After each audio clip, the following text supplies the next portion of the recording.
من يهده الله فلا مضل له ومن يضلل فلا هادي له وأشهد أن لا إله إلا الله وحده لا شريك له وأشهد أن محمدا عبده ورسوله يا أيها الذين آمنوا اتقوا الله حق تقاته ولا تموتن إلا وأنتم مسلمون يا أيها الناس اتقوا ربكم الذي خلقكم من نفس واحدة وخلق منها زوجها وبث منهما رجالا كثيرا ونساء واتقوا الله الذي تساءلون به والأرحام إن الله كان عليكم رقيبا يا أيها الذين آمنوا اتقوا الله وقولوا قولا سديدا يصلح لكم أعمالكم ويغفر لكم ذنوبكم ومن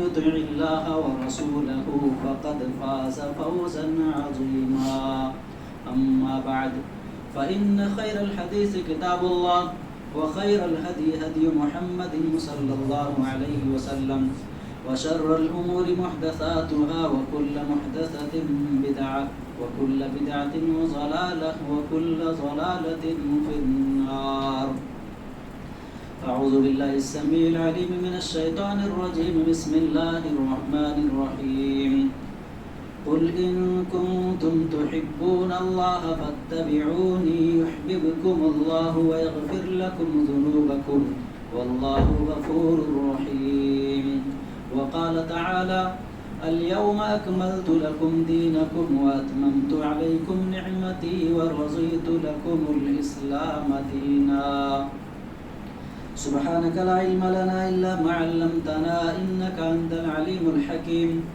رب اشرح لي صدري ويسر لي أمري واحلل عقدة من لساني يفقهوا قولي رب زدني علما اللهم رب زدني علما وارزقني فهما آمين.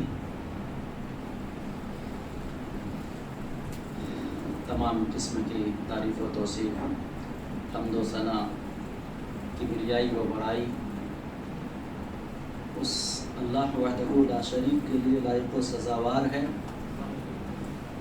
جو ہم سب کا خالق، مالک، رازق اور حقیقی پالنگار ہے. سبحان اللہ وبحمدہ سبحان اللہ العظیم. بعدہ انگنت و بے شمار درود و سلام نازل ہو اللہ کے تمام نبیوں اور رسولوں پر، خصوصاً ہمارے اور آپ کے آخری نبی رہبر عالم محسن انسانیت تاجدار مدینہ جناب محمد رسول اللہ صلی اللہ علیہ وسلم پر، آپ کے آل پر، آپ کے اصحاب پر.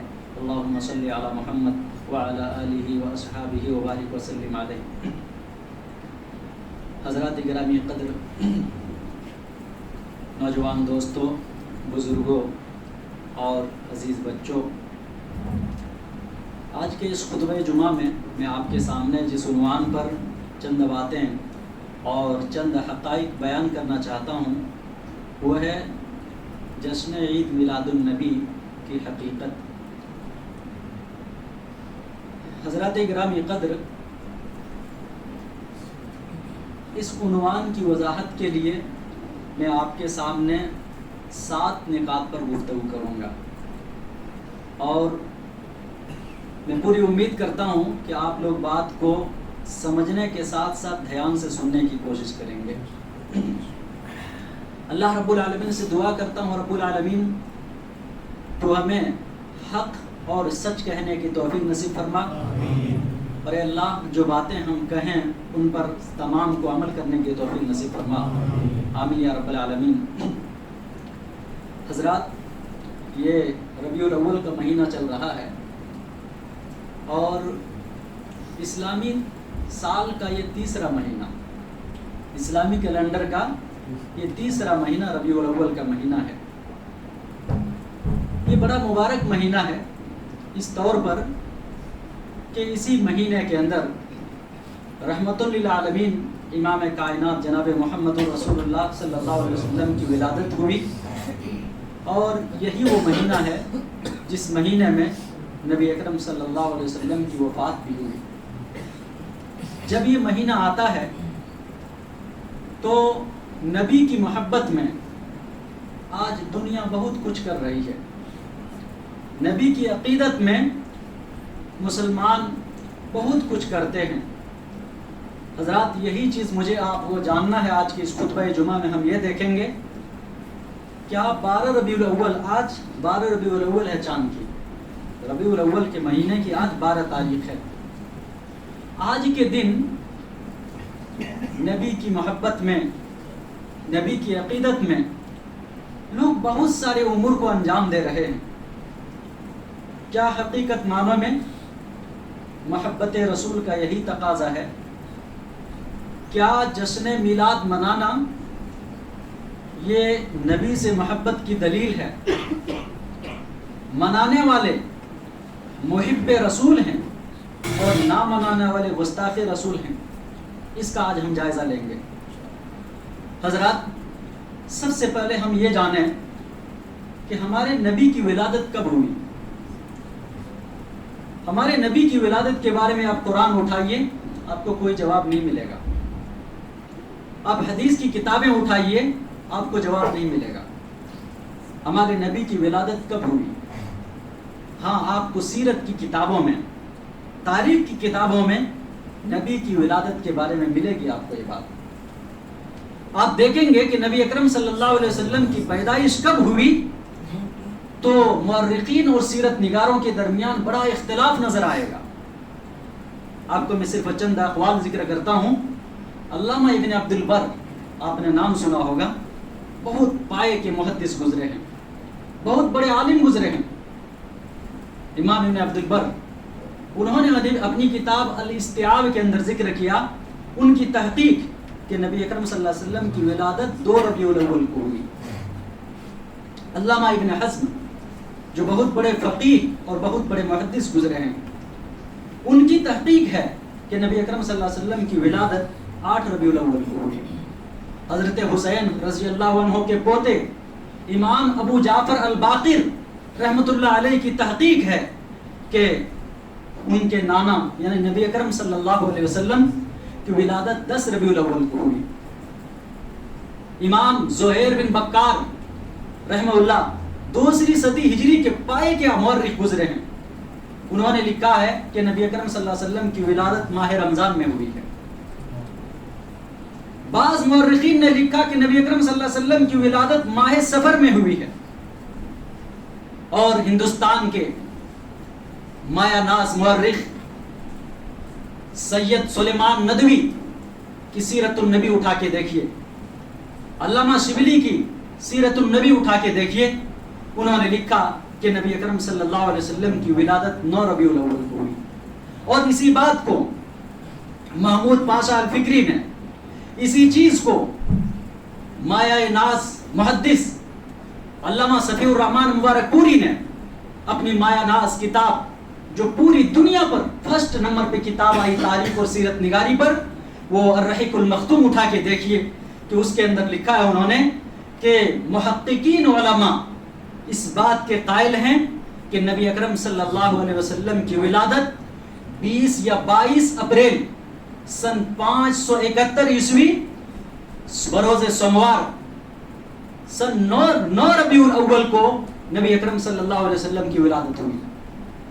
تو ان تمام حقائق سے ہم کو اور آپ کو یہ معلوم ہوتا ہے کہ اگر ان سارے مورخین اور سارے علماء کے اقوال سے ہم کو اور آپ کو یہ معلوم ہوتا ہے کہ اگر نبی اکرم صلی اللہ علیہ وسلم کی ولادت کا دن عید کا دن ہوتا اور جشن کا دن ہوتا تو نبی اکرم کی ولادت میں پیدائش میں اس قدر اختلاف نہ ہوتا، اس قدر اختلاف نہ ہوتا. اس سے معلوم یہ ہوا کہ راجح قول ہمارے نبی اکرم صلی اللہ علیہ وسلم کی پیدائش کے بارے میں یہ ہے کہ 12 نہیں، کتنا ہے؟ 9 ربیع الاول ہے. آج عید میلاد النبی مناتے ہیں 12 تاریخ کو، ٹھیک ہے. ایک قول ہے اس سلسلے میں کہ 12 ربیع الاول کو بھی اللہ کے نبی پیدا ہوئے. تب بتائیے، کوئی 2 کہہ رہے ہیں، کوئی 8 کہہ رہے ہیں، کوئی 9 کہہ رہے ہیں، کوئی 10 کہہ رہے ہیں، کوئی رمضان کی بات کر رہے ہیں، کوئی سفر کی بات کر رہے ہیں. یعنی اس کا مطلب یہ ہوا کہ نبی اکرم صلی اللہ علیہ وسلم کی ولادت متحقق نہیں ہے. اور تحقیقی طور پر دیکھا جائے تو 9 ربیع الاول کو نبی اکرم صلی اللہ علیہ وسلم کی ولادت ہوئی. یہ حقیقت ہے، یہ حقیقت ہے. اور اچھا بتائیے اسلام میں عیدیں کتنی ہیں؟ اسلام میں اتنی عیدیں کتنی ہیں؟ میرے بھائیوں جب ہم حدیث کی کتابوں کو اٹھا کر دیکھتے ہیں تو اٹھائیے سنن نسائی شریف اٹھائیے، امام نسائی رحمۃ اللہ علیہ نے کتاب صلاۃ العیدین کے اندر ایک حدیث نقل کی ہے. حضرت انس راوی ہیں وہ بیان فرماتے ہیں کان لأہل الجاہلیت یومان یلعبون فیہما، کہ جاہلیت میں 2 دن ایسے تھے جن کے اندر لوگ موج کیا کرتے تھے، کھیلا کودا کرتے تھے، خوشیاں مناتے تھے. لیکن نبی اکرم صلی اللہ علیہ وسلم فلما قدم النبی صلی اللہ علیہ وسلم المدینہ، اللہ کے نبی صلی اللہ علیہ وسلم جب مدینے کے اندر آئے تو وہاں بھی دیکھا کہ لوگ 2 دن خوشیاں مناتے ہیں. پوچھا یہ کون سے دن ہیں؟ کہا کہ ان دنوں میں ہم خوشیاں منا لیتے ہیں. کہا کہ قد ابدلکم اللہ بہما خیرا منہما، اللہ رب العالمین نے ان 2 دنوں سے بہتر تمہیں 2 دن عطا کر دیے ہیں، تم ان 2 دنوں میں خوشیاں منا لینا. یوم الاضحیٰ و یوم الفطر، وہ عید الفطر اور عید الاضحیٰ ہے. میرے بھائیوں ہماری اسلام میں سالانہ عید 2 ہی ہے، تیسری عید کا کوئی تصور نہیں ہے. سالانہ عید 2 ہی ہے، تیسری عید کا کوئی تصور نہیں ہے. پھر جمعہ کے دن کو مسلمانوں کا عید کہا گیا، حدیث کے اندر یہ صحیح ہے. جمعہ کے دن مسلمانوں کے لیے عید کہا گیا، یہ ہفتہ واری عید ہے مسلمانوں کے لیے، کہ غسل کرنے کا حکم ہے، خوشبو لگانے کا حکم ہے، مسجد میں آنے کا حکم ہے. یہ ہفتے کے دن کے اعتبار سے عید ہے. لیکن سالانہ عید نبی اکرم صلی اللہ علیہ وسلم کی تعلیم کو اٹھا کر دیکھیے، آپ کو ملے گا کہ صرف یوم الفطر یعنی عید الفطر اور عید الاضحیٰ، اس کے سوا تیسری عید نہیں ہے. تو سوال پیدا یہ ہوتا ہے کہ آج امت مسلمہ میں مسلمان ہونے کا دعویٰ کرنے والے، محبت رسول کا دعویٰ کرنے والے یہ تیسری عید کہاں سے لے کے آئے؟ اس تیسری عید کا ایجاد کب ہوا اور اس کے موجد کون ہیں؟ کس سن میں اس محفل کو منعقد کیا گیا اور سب سے پہلے کس نے منایا؟ اس کو ہم جانتے ہیں. آپ تاریخ کی کتابوں کو اٹھا کر دیکھیں گے تو آپ کو معلوم ہوگا کہ علامہ مقریزی رحمۃ اللہ علیہ جو 8ویں صدی ہجری کے 845 میں ان کی وفات ہوتی ہے، بہت بڑے محدث گزرے ہیں اور بہت بڑے مورخ. ان کی ایک کتاب ہے المواعظ والاعتبار بذکر الخطط والآثار، جلد 1 صفحہ 490 پر وہ لکھتے ہیں کہ فاطمی خلفاء میں ایک بادشاہ گزرا ہے جس کا نام المعز لدین اللہ، المعز لدین اللہ کے نام سے معروف تھا. اس کا نام ماد بن اسماعیل بن سعید تھا. اس کا نام کیا تھا؟ ماد بن اسماعیل بن سعید. یہ بڑا نالائق قسم کا بادشاہ تھا. 362 ہجری میں مصر کی راجدھانی مصر کی راجدھانی قاہرہ کے اندر انہوں نے پہلی بار 362 ہجری کے اندر مولد النبی صلی اللہ علیہ وسلم کی محفل کا انعقاد کیا. کتنا بار؟ 362 ہجری کے اندر. پھر اس کے بعد یہ ختم ہو گیا تھا سلسلہ. پھر یہ علماء کے ایک قول کے مطابق کہ دوسری مرتبہ جب اس کو شروع کیا گیا تو سن 600 عیسوی میں، 600 ہجری میں یعنی 6ٹھی صدی ہجری کے اندر ابو سعید کوکبوری نامی آدمی نے سب سے پہلے اس کو عراق کے شہر موصل کے اندر منایا. اور یہ عبیدی تھا، یہ فاطمی تھا، یہ باطنی تھا، یہ فاسق اور فاجر تھا. اس کے بارے میں علماء نے لکھا ہے کہ یہ اندر سے یہودی تھا، یہ مجوسی تھا. میرے بھائیوں یہ کٹر شیعہ قسم کا آدمی تھا جس نے شہر بغداد کے اندر، شہر موصل کے اندر، عراق کا ایک شہر موصل ہے جو دریائے فرات کے کنارے واقع، وہاں انہوں نے سب سے پہلے اس کی شروعات کی سن 6ٹھی صدی ہجری کے اندر. اور یہ بے دریغ اس کے اندر پیسہ خرچ کرتا تھا، لاکھوں روپے پانی کی طرح بہا دیتا تھا اس محفل کی تعظیم میں. میرے بھائیوں تو یہ تو اس کی تاریخ رہی کہ کس نے اس کو ایجاد کیا. اس بارے میں 2 باتیں میں نے آپ کے سامنے رکھی. ایک قول یہ کہ 362 ہجری میں مصر کے اندر شروع ہوا، پھر دب گیا تھا، پھر جو ہے 6ٹھی صدی ہجری میں عراق کے اندر شروع ہوا اور وہیں سے یہ زور پکڑتا چلا گیا حتیٰ کہ پوری دنیا میں آج ہم اور آپ مشاہدہ کر رہے ہیں، ہم دیکھ رہے ہیں. آئیے اس کی شرعی حیثیت جانتے ہیں. یہ تیسری بات ہے اس خطبہ جمعہ کا. میں نے پہلی بات بتائی کہ نبی کی ولادت کب ہوئی، آپ لوگوں نے جانا. ہم نے کہا اس کی شروعات کب ہوئی، اس کو آپ نے معلوم کیا. تیسری بات عید میلاد النبی کی شرعی حیثیت کیا ہے. میرے بھائیوں میں بتاؤں کہ اس کی شرعی حیثیت یہ ہے کہ دین میں جتنی بدعتیں ہیں ان تمام بدعتوں میں یہ بدترین قسم کا بدعت ہے جو مٹنے کا نام نہیں لے رہا. روز بروز اس بدعت کے اندر ترقی ہوتی جا رہی ہے. کیا آج سے میں سمجھتا ہوں آپ 10 سال پیچھے چلے جائیے, لوگ جھنڈیاں لے کے نہیں نکلتے رہے ہوں گے, ہری جھنڈیاں لے کے نہیں نکلتے رہے ہوں گے, مرد عورت کا جلوس نہیں نکلتا رہا ہوگا, لوگ گھروں گھروں میں جھنڈیوں اور علم کو نہیں لہراتے رہے ہوں گے. لیکن آج دیکھیے گلی گلی میں جلوس ہے, روڈوں کو جام کیا جاتا ہے, ہری جھنڈیاں لگائی جاتی ہے, محبت رسول کے نام پر کیا کیا خرافاتیں کی جا رہی ہیں. یہ دن بدن بڑھتا جا رہا ہے. میرے بھائیوں, اس کی شرعی حیثیت یہ ہے کہ یہ دین کے اندر بدعت ہے جو کار ثواب سمجھ کر کے کیا جا رہا ہے, اور جو نہ کرتے ہیں, جو منع کرتے ہیں, انہیں مطعون کیا جاتا ہے, انہیں طعن و تشنیع کیا جاتا ہے, ان پر لا مذہبیت کا نام دیا جاتا ہے کہ یہ بدعقیدہ لوگ ہیں, یہ گستاخ رسول ہیں. کیا یہ نبی اکرم صلی اللہ علیہ وسلم کی تعلیم میں ملتی؟ آئیے ذرا قرآن سے پوچھتے ہیں. قرآن اٹھا کے دیکھیے, قرآن کریم نے کہیں بھی اللہ رب العالمین نے نبی اکرم صلی اللہ علیہ وسلم کی ولادت کا جشن منانے کا حکم نہیں دیا. نبی اکرم صلی اللہ علیہ وسلم کے فرمان کو اٹھا کے دیکھیے, جبکہ قرآن نے تو یہ اعلان کر دیا نبی کی موجودگی میں, کیا کہا؟ اليوم اکملت لکم دینکم واتممت علیکم نعمتی ورضیت لکم الاسلام دینا, کہ اے لوگوں, آج میں نے تمہارے لیے تمہارے دین کو مکمل کر دیا ہے. اليوم اکملت لکم دینکم واتممت علیکم نعمتی ورضیت لکم الاسلام دینا, اور اے لوگوں, میں نے اپنی نعمت تم پر تمام کر دی ہے اور تمہارے لیے میں نے باعتبار دین کے اسلام کو میں نے پسند کر لیا ہے. وہ دین جو نبی کی موجودگی میں مکمل ہو گیا ہو, اس دین میں اب نہ کمی کی جا سکتی ہے اور نہ زیادتی کی جا سکتی ہے. کوئی اگر نیکی سمجھ کر اس دین کے اندر کوئی بھی امر انجام دیتا ہے تو یقین جانی وہ بدعت ہے. اور نبی اکرم صلی اللہ علیہ وسلم یہی وجہ ہے کہ اللہ کے نبی صلی اللہ علیہ وسلم اپنے ہر خطبے کے اندر اکثر و بیشتر بدعت سے ڈرایا کرتے تھے.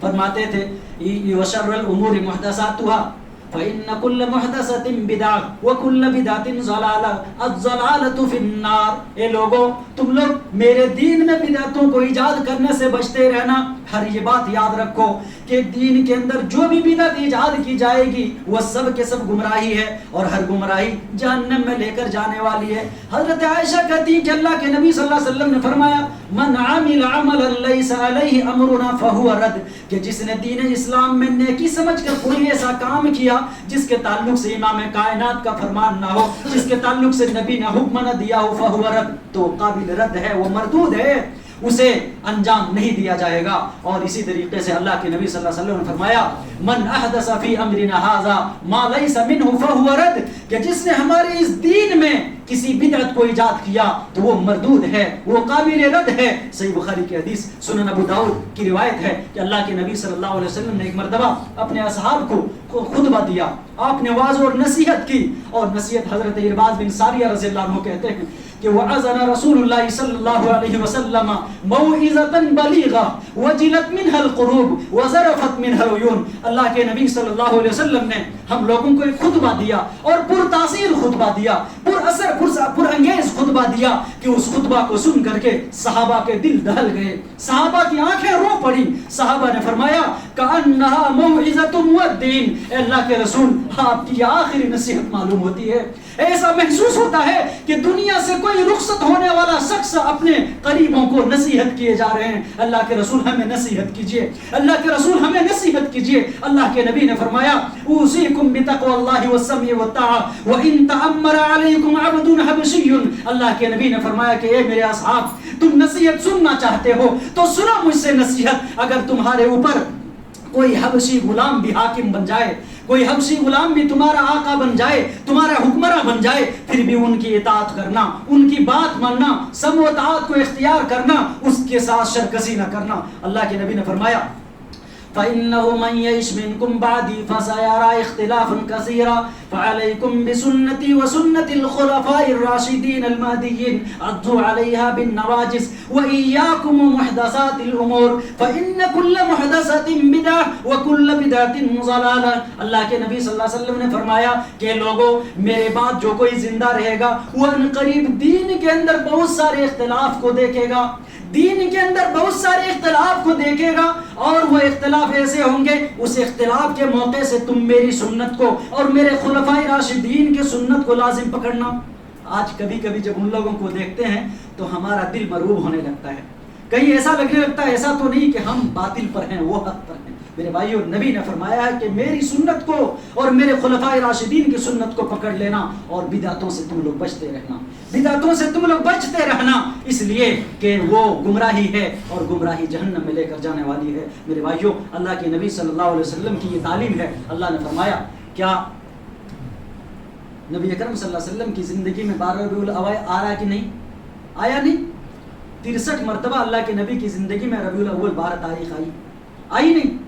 آپ نے کبھی جلوس نکالا، کبھی جھنڈیاں لگائی، کبھی گشت کیے، کبھی محفلیں منعقد کی، کبھی نعت خوانی کی مجلسیں سجائی، کبھی جلوس نکالے گئے، مشعل بردار جو ہے یہ لائٹنگیں لگائی گئی؟ نہیں نا، نہیں لگائی گئی نا.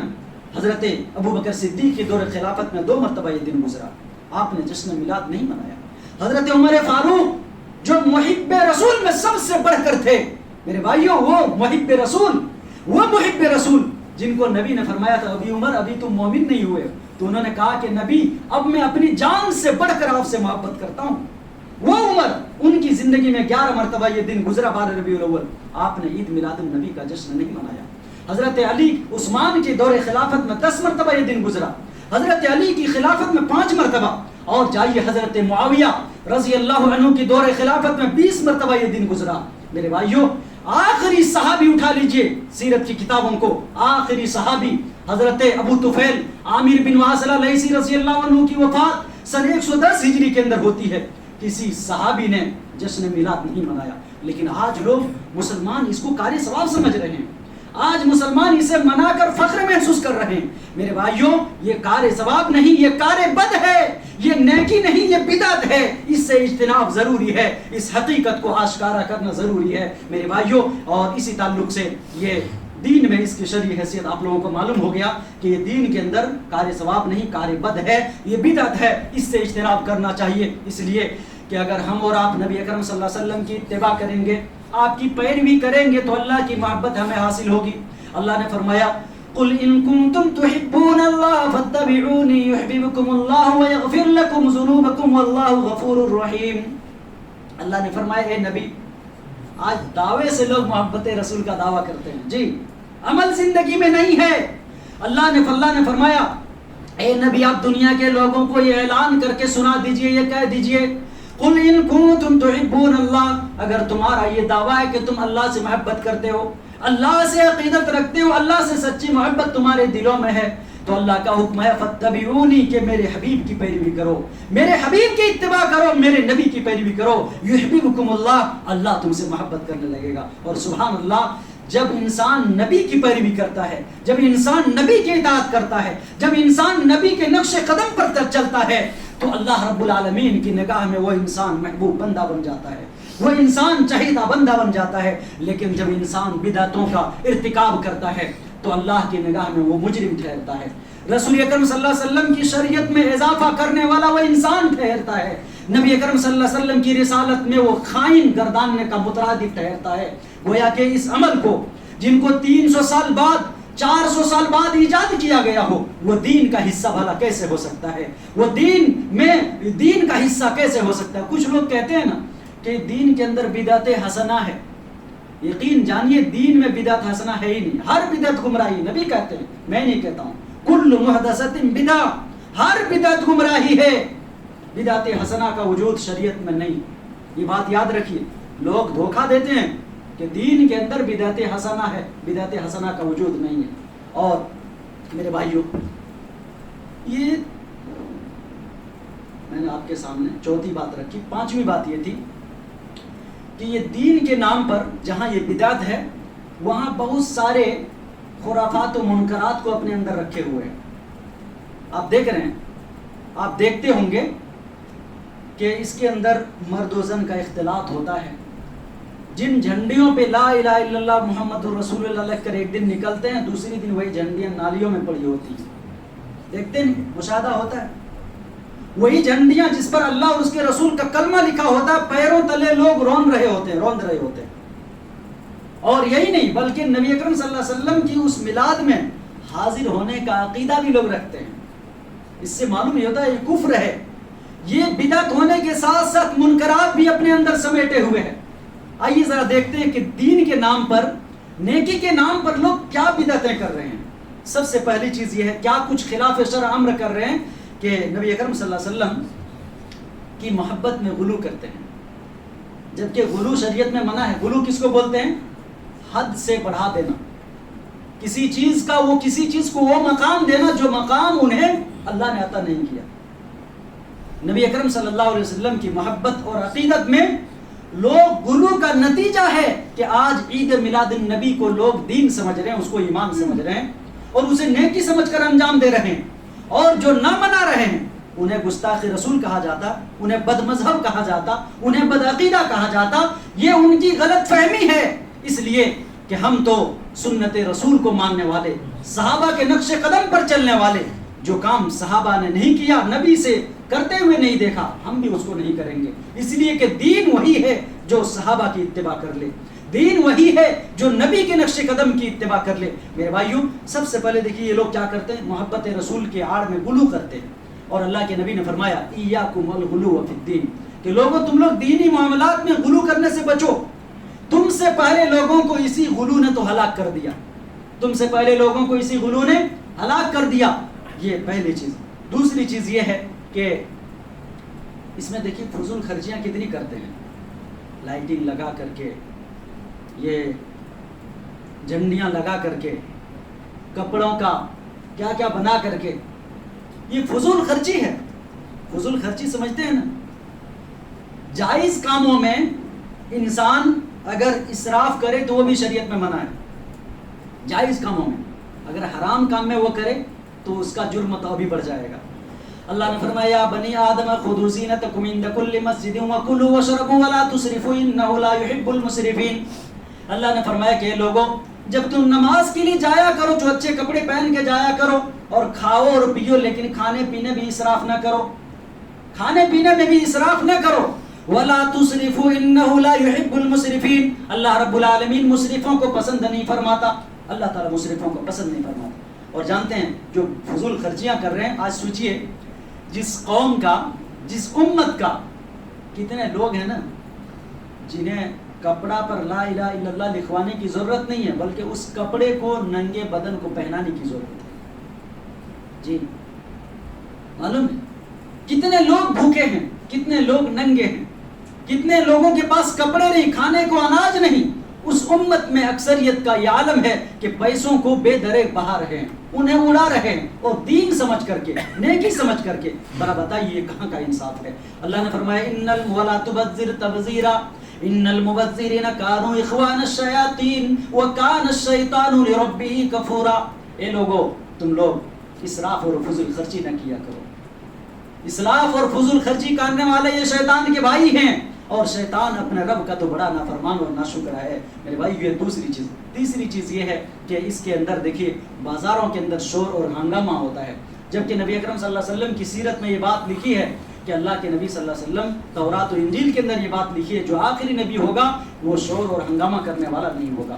اسی طریقے سے میوزک اور اس پر ڈانس اور رقص, دیکھیے لوگ ڈھول پہ ڈھول, ڈی جے پہ ڈی جے, تھاپ پہ تھاپ, یہ رقص و سرور, یہ ساری چیزیں کیا ہیں. ادھر قوالی اور نعت کی ادھر کیسٹ لگا دیتے ہیں, ادھر نوجوان دیکھو کیا کچھ حرکتیں کر رہے ہوتے ہیں روڈوں کے اوپر. میرے بھائیو یہ کیا دین ہے؟ یہی محمد رسول اللہ کی تعلیم ہے, یہی صحابہ کی تعلیم ہے. نہیں نا, پھر یہ کیوں دین کے نام پر کیا جا رہا ہے؟ کب لوگوں کی عقلیں آئیں گی؟ کب؟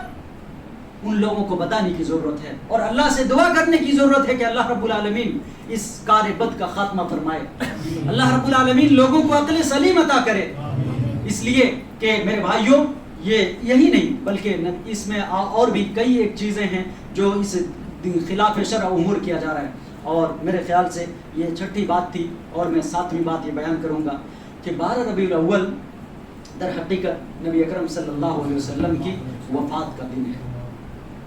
میرے بھائیوں اس پر علماء میں کسی نے اختلاف نہیں کیا. آپ سیرت نگار اور مورخین کو اٹھا کے دیکھیے, جتنے بھی علماء کا میں نے نام لیا اس سے پہلے, سید سلیمان ندوی, قاضی سلمان منصور پوری کی رحمت اللہ عالمین اٹھا کے دیکھیے, علامہ شبلی کی سیرت النبی اٹھا کے دیکھیے, صفی الرحمن مبارک پوری کی تجلیات نبوت اور الرحیق المختوم اٹھا کے دیکھیے. اور ان سارے مورخین نے یہ بات لکھی ہے. سیرت امام ابن اسحاق اٹھا کے دیکھیے کہ نبی اکرم صلی اللہ علیہ وسلم کی جو وفات ہوئی وہ 12 ربیع الاول کو ہوئی. اب ذرا بتائیے کہ ٹھیک ہے ہم مان لیتے ہیں, فرض کر لیتے ہیں کہ اگر نبی کی ولادت 12 تاریخ کو ہوئی, جبکہ وہ صحیح قول نہیں ہے, تو پھر نبی کی وفات بھی تو 12 تاریخ کو ہی ہوئی نا. اور جب ایک خوشی کے ساتھ غمی شامل ہو, پہلے خوشی ملے پھر غمی ملے, تو بتائیے انسان کیا کرے گا؟ اس کے دل میں غم رہے گا یا خوشی رہے گی؟ غم رہے گا, ظاہر سی بات ہے. مثال کے طور پر اللہ نے آپ کو اور ہم کو اور آپ کو کوئی اولاد دے, جس دن اولاد دے ہم بڑے خوش ہوں گے, لیکن ابھی کچھ دنوں بعد وہی دن ہم سے وہ اولاد اللہ تعالیٰ لے لے, تو بتائیے ہم اس دن خوش ہوں گے یا غم منائیں گے؟ ظاہر سی بات ہے ہمارے دلوں میں غمی ہوگی. آپ کو بتاؤں, آج جو ہے 12 تاریخ, جب آج ربیع الاول کی 12 تاریخ ہے, لوگ دھوم دھام سے عید میلاد النبی کا جشن منا رہے ہیں. لوگ جو ہے دھوم دھام سے عید میلاد کا جشن منا رہے ہیں, اور وہ کہہ رہے ہیں کہ جہاں میں سارے خوشیاں منا رہے ہیں سوائے ابلیس کے, جہاں میں سارے خوشیاں منا رہے ہیں سوائے ابلیس کے. یہ تو سننے میں بڑا لگتا ہے کہ بھائی ہاں واقعی یہ لوگ محبت رسول کے دعوے دار ہیں, واقعی یہ لوگ محبت رسول کا حق ادا کر رہے ہیں, اور جو لوگ نہیں کر رہے ہیں وہ بددین ہیں, بدعقیدہ ہیں, وہ گستاخ رسول ہیں. میرے بھائیو یہ صرف کیا ہے معلوم, نبی اکرم صلی اللہ علیہ وسلم کی جب وفات ہوئی وہ 12 تاریخ تھی. حضرت انس رضی اللہ عنہ راوی ہیں, صحیح بخاری کی حدیث آپ ذرا دیکھیں گے. میرے بھائی خطبہ جمعہ کا وقت ختم ہوا. یہ نبی اکرم صلی اللہ علیہ وسلم کی جب وفات ہوئی 12 تاریخ کو, آپ کو میں بتاؤں سن 11 ہجری میں ماہ سفر کی 29 تاریخ تھی. اللہ کے نبی صلی اللہ علیہ وسلم بقیع غرقد کے اندر تشریف لے گئے تھے, اور بقیع غرقد میں ایک قبرستان, وہاں جا کے جنازے سے واپس آئے تو راستے ہی میں اللہ کے نبی کو سر میں درد ہونا شروع ہو گیا. اور سر میں درد ہونے کے ساتھ آپ کو اتنا تیز بخار آیا, حرارت اتنی بڑھ گئی کہ اللہ کے نبی جو امامہ پہنے ہوئے تھے نا, اس کے اوپر سے اس کا بھاپ اور حرارت محسوس کی جا رہی تھی. اللہ کے نبی صلی اللہ علیہ وسلم گھر میں آ گئے. یہی آپ کے مرض الموت کی ابتدا ہوئی اسی دن سے. اسی میں 1 ہفتہ گزر گئے, بیماری ٹھیک ہونے کا نام نہیں. اللہ کے نبی نے مختلف موقع سے لوگوں کو واضح نصیحت کیا تھا. کبھی اللہ کے نبی نے کہا کہ لعن اللہ الیہود والنصارى اتخذوا قبور انبیائہم مساجدا, کہ یہود و نصارہ پر اللہ کی لعنت اور پھٹکار ہو, انہوں نے انبیاء کی قبروں کو سجدہ گاہ بنا لیا اللہ کو چھوڑ کر. اللہ کے نبی نے کبھی کہا تھا کہ الصلاۃ وما ملکت ایمانکم, اے لوگوں, اے میری امت کے لوگوں, نماز کی پابندی کرنا اور غلاموں کا خیر خاطر کا خیال رکھنا. حضرت عائشہ حضرت انس رضی اللہ عنہ کا, حضرت عائشہ رضی اللہ عنہ کا بیان ہے صحیح بخاری کتاب المغازی کے اندر کہ جب آخری دن آیا تو وہ سوموار کا دن تھا اور صبح کا وقت تھا.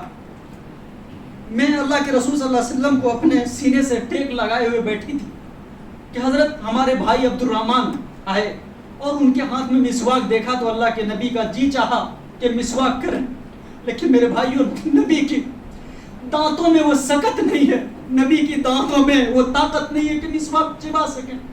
مائی عائشہ نے پوچھا اللہ کے رسول مسواک کریں گے؟ آپ نے سر سے اشارے سے کہا اللہ کے رسول میں دانتوں سے مسواک کچل کر نرم کر دوں؟ اللہ کے نبی نے پھر اشارہ کر کے کہا ہاں. اللہ کے نبی نے وہ نرم کیا ہوا مسواک کرنے لگے, اور مسواک کرتے کرتے نبی اکرم صلی اللہ علیہ وسلم فرما رہے تھے لا الہ الا اللہ ان للموت سکرات, اللہ لا الہ الا اللہ ان للموت سکرات, اللہ کے سوا کوئی معبود نہیں, یقیناً موت کے لیے سختیاں ہیں, موت کے لیے بڑی سختیاں ہیں. حضرت عائشہ کہتی ہیں کہ میں نے دیکھا پانی کا ایک چھوٹا سا پیالہ رکھا تھا اس میں اللہ کے رسول ہاتھوں کو ڈالتے تھے، اپنے چہرے پہ پھیرتے جاتے اور یہی کلمات دہراتے جاتے تھے۔ آخرکار چاش تک کا وقت آ گیا۔ چاش تک کا وقت جب آیا تو نبی اکرم صلی اللہ علیہ وسلم کے ہاتھوں میں اب وہ طاقت نہیں ہے کہ آپ آسمان کی طرف ہاتھ کو اٹھا سکیں۔ صحیح بخاری کی روایت ہے، اللہ کے نبی صلی اللہ علیہ وسلم نے اپنی انگلی کو آسمان کی طرف اشارہ کیا اور اشارہ کرتے ہوئے فرمایا تھا، اللہم بالرفیق الاعلی، اللہم ارحمنی، اللہم اغفر لی والحقنی بالرفیق الاعلی۔ اے اللہ نبی ہمارے اوپر رحم فرما، اے اللہ ہماری بخشش فرما، اے اللہ رفیق اعلیٰ میں نیک لوگوں کے ساتھ تو میرا شامل فرما لے۔ اتنا کہتے کہتے حضرت عائشہ کہتی ہیں اللہ کے نبی کے ہاتھ اس اوپر سے نیچے کو جھک گئے اور اسی میں آپ صلی اللہ علیہ وسلم کے روح انور جو ہے پرواز کر گئی۔ انا للہ و انا الیہ راجعون۔ میرے بھائیوں، یہ 12 ربیع الاول کی تاریخ تھی کہ جس دن آج دنیا جشن منا رہی ہے، دنیا خوشیاں منا رہی ہے، نبی کے محبت کے نام پر کیا کیا کیا جا رہا ہے، لیکن وہ 12 تاریخ کون سا دن تھا؟ صحابہ اور آل بیت کے لیے کیسا دن تھا؟ دکھ و الم کا دن تھا کہ غم و الم سے سینے رنجور ہو گئے تھے، غم و الم سے چہرے مرجھا گئے تھے۔ اور یہی نہیں، جب یہ وقت آ گیا تو اللہ کے نبی صلی اللہ علیہ وسلم کے صحابہ کی کیفیت کو دیکھیے۔ وہاں جب دیکھا کہ نبی اکرم صلی اللہ علیہ وسلم کی وفات ہو گئی، حضرت عمر جیسا بہادر اور جلیل القدر صحابی تلوار لے کر کھڑے ہیں، جو کہے گا کہ محمد رسول اللہ کی وفات ہوئی میں اس کی گردن مار دوں گا، میں اس کی گردن اڑا دوں گا، محمد کی وفات نہیں۔ میرے بھائیوں، یہ ہوش ان کے اڑ گئے۔ حضرت انس کہتے ہیں کہ پورا مدینہ تاریخ ہو گیا تھا، مدینہ کے اندر پورا سناٹا چھا گیا تھا، صحابہ اور صحابیات جو ہے رو پڑے تھے، ان کی آنکھیں اشکبار ہو گئی تھی، دل جو ہے غم و الم سے رنجور اور زخمی ہو چکا تھا۔ میرے بھائیوں، یہ حضرت انس رضی اللہ عنہ کا بیان ہے۔ اور یہی نہیں بلکہ جب اللہ کے نبی صلی اللہ علیہ وسلم کی وفات ہو گئی تو حضرت مائی فاطمہ، حضرت فاطمہ رضی اللہ عنہ اللہ کے نبی صلی اللہ علیہ وسلم کے سرہانے آ کر بیٹھ گئی اور وہ کہنے لگی فرد عقیدت میں، اس نبی کے غم اور فرقت میں، وا ابتا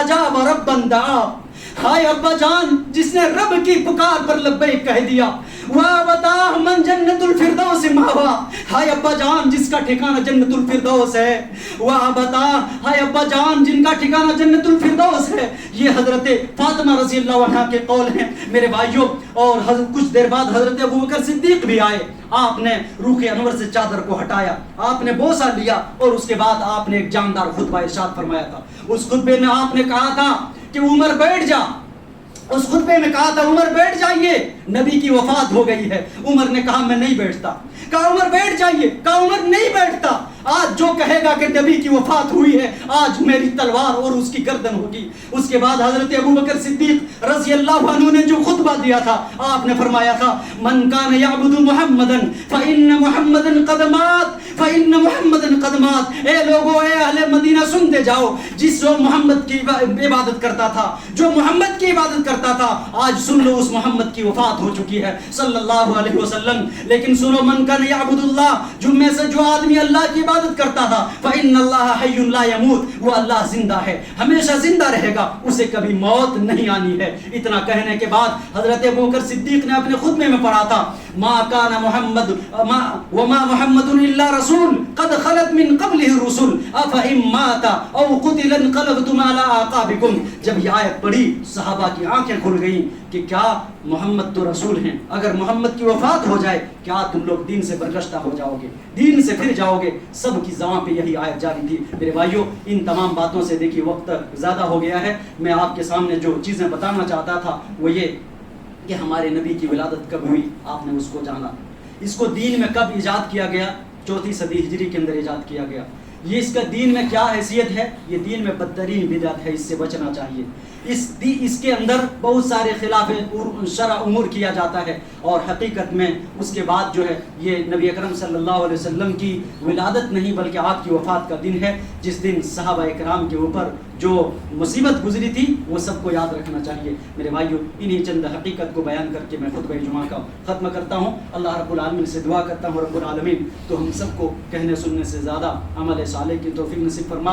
اے اللہ ہر طرح کی بدعت و خرافات سے بچنے کی توفیق نصیب فرما. اے اللہ ہم نے جو باتیں کہی ہیں اللہ اپنی قربت کا ذریعہ بنا. اے اللہ ان باتوں پر عمل کرنے کی توفیق نصیب فرما. اے اللہ جو بیمار ہیں اللہ تو نے شفا کاملہ واجرہ نصیب فرما. اے اللہ جو مسلمان بھائی پریشان ہیں ان کی پریشانیوں کو دور فرما. اے اللہ جو روزی روٹی کے لیے پریشان ہیں اللہ تو نے حلال روزی نصیب فرما. آمین. وآخر دعوانا الحمدللہ رب العالمین وصلی اللہ علی نبینا محمد وعلی آلہ وصحبہ اجمعین. وآخر دعوانا الحمدللہ رب العالمین.